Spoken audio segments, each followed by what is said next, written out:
আমাদের অহংকার আমাদের মানায় না। আজকে কিসের অহংকার? দুনিয়াতে আমরা এসেছি, আবার দুনিয়া থেকে সে মালিক নিয়ে যাবেন। কথা বল ঠিক কিনা? তাহলে এত অহংকার, হিংসা কেন? কারণ পৃথিবীতে অনেক অহংকারী লোক এক সময় ছিল। নমরুদ, হামান, ফিরআউন ছিল। কথা বল ঠিক কিনা? তারা কিন্তু এখন দুনিয়ায় নাই। আল্লাহ তাআলা মাটির সঙ্গে মিশিয়ে দিয়েছেন। কথা বল ঠিক কিনা? অহংকার মানায় না, কারণ আল্লাহ তাআলা পৃথিবীতে পাঠিয়েছেন, আবার এই পৃথিবী থেকে আমাদের যাইতে হবে। কথা বল ঠিক কিনা? পৃথিবী থেকেও স্থায়ী হয় না, হোক না সে ফেরাউন কিংবা নমরুদ, কেউ ভাবে চিরকাল রয় না। পৃথিবীতে কেউ স্থায়ী হয় না, হোক না সে ফেরাউন কিংবা নমরুদ, কেউ ভাবে চিরকাল রয় না। চলে যাই সব ছেড়ে যেতে হয়, মৃত্যু মানের কোনো পরিচয়।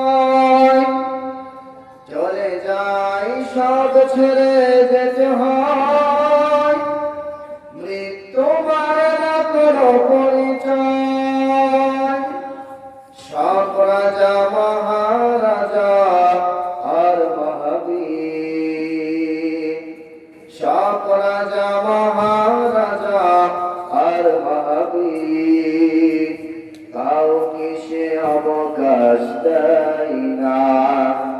পৃথিবীতে কেউ স্থায়ী হয় না। নীল নদ আছে থাকবে, চিরদিন সত্যকে ডাকবে। নীল নদ আছে থাকবে, চিরদিন সত্যকে ডাকবে। ডেকে ডেকে বলে যাবে দিন রাত, কেউ যেন ফেরাউন হয় না।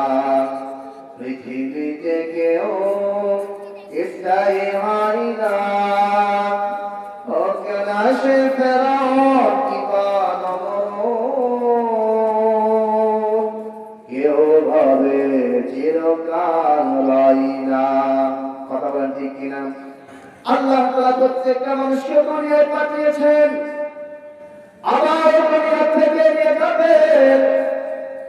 আল্লাহ তাআলা সাময়িকের জন্য এই দুনিয়াতে আমাকে আপনাকে পাঠিয়েছেন, আবার এই দুনিয়া থেকে যাইতে হবে, কোনো সন্দেহ নাই। তাহলে এত কেন অহংকার, এত কেন হিংসা বিদ্বেষ? এজন্য কোনো অহংকার করা যাবে না আমার ভাইরা। তাহলে এক নম্বর সাক্ষী হলেন জমিন কিয়ামতের দিন, হয়তো আমার পক্ষে না হয় বিপক্ষে সাক্ষ্য দিবে। দুই নম্বর সাক্ষী হলো ওয়া ইন্না আলাইকুম লাহাফিযিন কিরামান কাতিবিনা ইয়ালামুনা মা তাফআলুন। কিরামান কাতিবিন ফেরেশতা দুজন মানুষের সাথে থাকে সদা সর্বক্ষণ, পাপ পুণ্য ভালো মন্দ যা করে বান্দা সবই তারা লিখে রাখেন আমলনামায়। দুই নম্বর সাক্ষী দুইটা সম্মানিত ফেরেশতা আল্লাহ তাআলা প্রত্যেকটা মানুষের সঙ্গে দিয়েছেন। সুবহানাল্লাহ। চাই সে মুসলমান হোক, চাই সে হিন্দু হোক, চাই সে বৌদ্ধ হোক, প্রত্যেকটা মানুষের সাথে আল্লাহ তাআলা সম্মানিত দুইটি ফেরেশতা দিয়েছেন, যে দুইটি ফেরেশতা আমাদের ভালো মন্দ সব দেখতেছে। বলেন সুবহানাল্লাহ। তিন নম্বর সাক্ষী হলো অঙ্গ প্রত্যঙ্গ। আমাদের হাত, আমাদের পা, আমাদের চোখ, আমাদের নাক, আমাদের নাসিকা, অঙ্গ প্রত্যঙ্গ কিয়ামতের দিন আল্লাহ তাআলার কাছে সাক্ষ্য দিবে। হয়তো পক্ষে দিবে, না হয় বিপক্ষ সাক্ষ্য দেবে। আমার ভাইরা, যারা দুনিয়াতে অনেক লোক আছে, এই জবানের মাধ্যমে অনেক অন্যায় করেছে, এই জবানের মাধ্যমে অনেক হিংসা বিদ্বেষ অনেক কিছু প্রকাশ করেছিল। হাত দিয়ে অন্যায় ভাবে মানুষকে মেরেছিল, পা দিয়ে অন্যায় কাজে গিয়েছিল। তো এই হাত পা অঙ্গ-প্রত্যঙ্গের মাধ্যমে দুনিয়াতে যা নাফরমানি করেছিল, আল্লাহ তাআলা যখন প্রকাশ করে দেবেন, বান্দা তখন বলবে, আল্লাহ না না, দুনিয়ায় কোনো নাফরমানি করি নাই, কোনো খারাপ কাজ করি নাই। আল্লাহ পাকের সঙ্গে যখন চাপাবাজি করবে, আল-ইয়াওমা নাখতিমু আলা আফওয়াহিহিম ওয়া তুকাল্লিমুনা আইদিহিম ওয়া তাশহাদু আরজুলুহুম বিমা কানু ইয়াকসিবুন। আল্লাহ তাআলা কথা বলার সঙ্গে সঙ্গে জবানে মোহর দিয়ে দিবে, আর জবান কোনো কথা বলতে পারবে না। এই হাত আল্লাহ পাকের সঙ্গে কথা বলবে। আল্লাহু আকবার বলেন। এই হাত আল্লাহ তাআলার সঙ্গে কথা বলবেন। এই পাঁচ হাত দিবে। তাহলে আজকে আমরা দুনিয়াতে যেটাই করি না কেন, আল্লাহ তাআলার কাছে এই অঙ্গ প্রত্যঙ্গ, আমাদের হাত, নাক, নাসিকা, আমাদের পা, এইগুলা কিয়ামতের দিন হয়তো আমাদের পক্ষে না হয় বিপক্ষে সাক্ষ্য দেবে। আমার ভাইরা, এই 5 নম্বর সাক্ষী হলো আমাদের আমলনামা। যেটাই করি না কেন আল্লাহ তাআলার কাছে আমলনামা জমা হচ্ছে। আল্লাহ তাআলা কিয়ামতের দিন এরকম প্রত্যেকটা মানুষের কাছে আমলনামা এরকম নিক্ষেপ করবে। আল্লাহ পাক বলেন, ইকরা কিতাবাক কাফা বিনাফসিকা আল-ইয়াওমা আলাইকা হাসিবা। আজকে তুমি তোমার আমলনামা পড়ো। আজকে তোমার আমলনামা পড়ার জন্য, বোঝার জন্য অন্য কাউকে ভাড়া করতে হবে না। আমার ভাইরা, দেখবেন আমাদের এলাকাতে অনেক অশিক্ষিত লোক আছে। যে অশিক্ষিত লোক যখন তার বাসায় কোনো কারেন্টের কাজ, কারেন্ট বিলের যখন কাগজ আসে, তখন তো সে করতে পারে না, অন্যজনের সাহায্য নেয়। কারণ সে করতে পারে না, কি করবে? কারেন্ট বিলের বিল কত আসছে, লাস্ট ডেট কবে, সে তো করতে চায় না। তখন সে অন্যের সাহায্য নিয়ে বলে, ভাই দেখেন তো এবার কারেন্ট বিল কত আসছে, এর লাস্ট ডেট কবে? তখন তাকে বলা হয় কারেন্ট বিল এত আসছে, এর লাস্ট ডেট অমুক তারিখ। আমার ভাইরা, সে অশিক্ষিত হওয়ার কারণে সে তার কারেন্ট বিলের কাগজে কয় টাকা আসছে সে পড়তে পারতেছে না। কিন্তু কিয়ামতের দিন আল্লাহ তাআলা যখন তার কাছে আমলনামা দিবে, দেওয়ার সঙ্গে সঙ্গে সে আর দুনিয়াতে যতই মূর্খ থাকুক না কেন, পরকালে সে তার আমলনামা দেখতে পারবে। মালি হাদাল কিতাব, মালি হাদাল কিতাব লা ইউগাদিরু সাগীরাতান ওয়ালা কাবীরাতান ইল্লা আহসাহা। এটা কেমন আমলনামা?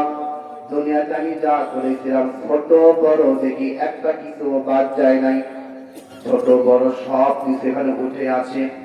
এজন্য ভাই, দুনিয়াতে আমরা যে যাই করি না কেন, আল্লাহ তাআলার পক্ষ থেকে আমাদের কিন্তু আমলনামা সব উঠতেছে। ভালো মন্দ যা করি না কেন সব কিন্তু আমলনামায় লিপিবদ্ধ হচ্ছে। আমার ভাইরা, এজন্য দুনিয়ায় থাকাকালীন মৃত্যুবরণ করার আগে আগে যেন এই 4 প্রকারের সাক্ষ্য থেকে আমরা বাঁচতে পারি, যাতে করে এই 4 প্রকারের সাক্ষী কিয়ামতের দিন আমাদের বিপক্ষে অবস্থান না করে। কথা বলেন ঠিক কিনা? কারণ মৃত্যু তো আমাদের কাছে আসবে আসবে। আমরা যতই মৃত্যু থেকে পলায়ন করি না কেন, মৃত্যু কিন্তু আমাদের কাছে অবশ্যই আসবে। قل إن الموت الذي تفرون منه فإنه ملاقيكم ثم تردون إلى عالم الغيب والشهادة فينبئكم بما كنتم تعملون। আল্লাহ পাক বলেন, তোমরা যে মৃত্যু থেকে পালায়ন করতেছো, এই মৃত্যুর মুখোমুখি তোমাদের সকলকে হতে হবে।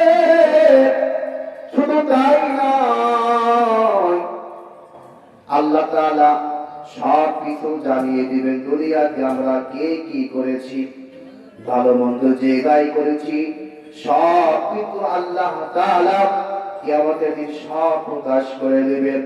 এ হাত আল্লাহ পাকের সঙ্গে কথা বলবে, এমনকি চামড়াও কথা বলবে। وقالوا لجلودهم لم شهدتم علينا قالوا أنطقنا الله الذي أنطق كل شيء وهو خلقكم أول مرة وإليه ترجعون। আমার ভাই, এজন্য পরকালে আযাব থেকে বাঁচতে চাইলে, পরকালে জাহান্নাম থেকে বাঁচতে চাইলে আমাকে আপনাকে সকলকে মৃত্যুর প্রস্তুতি গ্রহণ করতে হবে। কারণ মৃত্যু আমাদের কাছে আসবে আসবে। কুল্লু নাফসিন যায়িকাতুল মাউত, প্রত্যেকটা প্রাণীকে মৃত্যুর স্বাদ আস্বাদন করতে হবে। মুসলমান হোক, হিন্দু হোক, বৌদ্ধ হোক, নাসারা হোক, সে যেই কেউ হোক না কেন, মৃত্যুর হাত থেকে ইতিপূর্বে কেউ রেহাই পাই নাই। আমরা যারা আছি আমরা কিন্তু মৃত্যু থেকে রেহাই পাবো না। আমার ভাইরা, আমরা দুনিয়াতে যাই করি না কেন, তারপর আল্লাহ পাক বলেন ওয়া ইন্নামা তুওয়াফাউনা উজুরাকুম ইয়াউমাল কিয়ামা, আল্লাহ তাআলা প্রত্যেকের পাওনা পরিপূর্ণই দিবেন। 5 আগস্টের আগে ছাত্র জনতারা তাদের দাবি আদায়ের লক্ষ্যে আন্দোলন করেছিল, তাদের ন্যায্য দাবি আদায়ের লক্ষ্যে, কিন্তু তাদেরকে পরিপূর্ণ পাওনা দেওয়া হয় নাই, ন্যায্য দাবি পূরণ করা হয় নাই। আল্লাহ পাক এমনটি করবে না। দুনিয়াতে আমরা ভালো কাজ করছি সেটা প্রতিদান পাবো, মন্দ কাজ করছি সেটা প্রতিদান পাবো।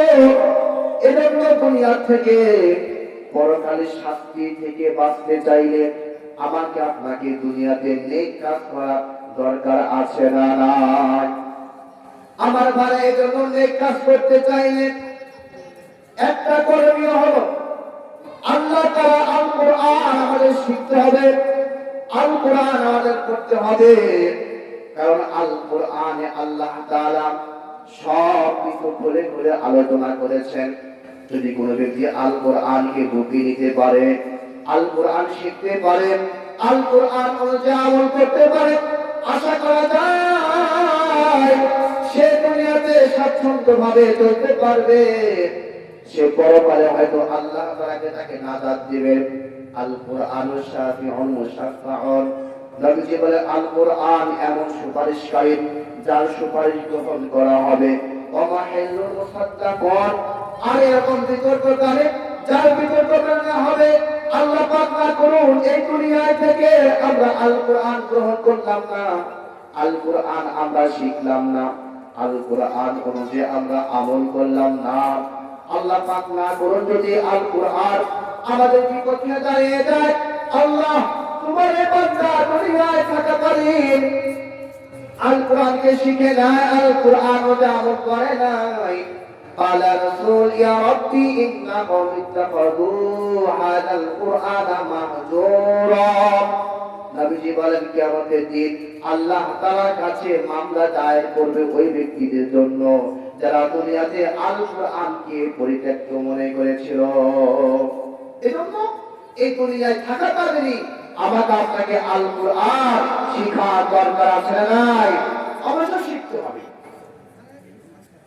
তো যেহেতু আল কোরআন এমন একটি আলো, যে আলোর মাধ্যমে আল্লাহ তাআলা, এই আলোর মাধ্যমে আল্লাহ তাআলা তাকে জান্নাতের রাস্তা সহজ করে দিবেন। বলে সুবহানাল্লাহ। মান জাআলাহু আমামাহু কাদাহু ইলা জান্নাহ ওয়া মান জাআলাহু খালফা যাহরি ইলা সাকাতিহি ইলা নার। নবীজি বলেন যে ব্যক্তি আল কোরআনকে সামনে রাখলো, এই আল কোরআন তাকে জান্নাতে নিয়ে যাবে। বলে সুবহানাল্লাহ। আর যে ব্যক্তি আল কোরআনকে পিছে রাখলো, অর্থাৎ সে কোরআন শিখলো না, কোরআন অনুযায়ী আমল করলো না, তাহলে এই কোরআন তাকে জাহান্নামে নিয়ে যাবে। বলে নাউযুবিল্লাহ।